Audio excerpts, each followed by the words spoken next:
کہ حضرت علی رضی اللہ تعالی عنہ سے ایک شخص کی باقاعدہ دو بدو جس کو کہتے ہیں ایک جنگ ہوئی، لڑائی ہوئی، اور آخر کار حضرت علی اس کے اوپر قابو یافتہ ہو گئے، زمین پر گرا لیا، سینے پر بیٹھ گئے اس کافر کے، اور آپ اپنا خنجر بھونکنے والے تھے کہ اس نے نیچے پڑے ہوئے بھی تھوک دیا حضرت علی رضی اللہ تعالیٰ عنہ کے منہ پر۔ بے بس تھا، کچھ نہیں کر سکتا تھا، تھوک تو سکتا تھا۔ حضرت علی اس کو چھوڑ کر علیحدہ ہو گئے۔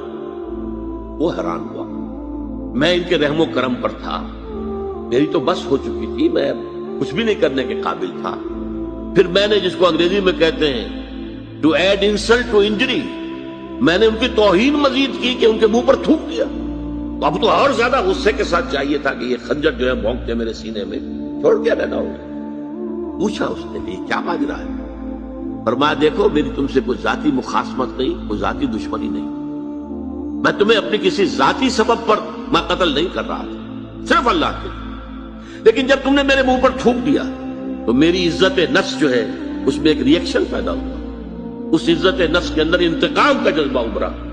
اب اگر میں تمہیں قتل کرتا تو یہ صرف اللہ کے لیے نہ ہوتا، اس میں میرے ذاتی انتقام نفس کا عنصر بھی شامل ہو جاتا، اور یہ مجھے گوارا نہیں۔ اور وہ شخص اسی واقعے پر ایمان لے آیا۔ تو یہ ہے در حقیقت موٹیویشن۔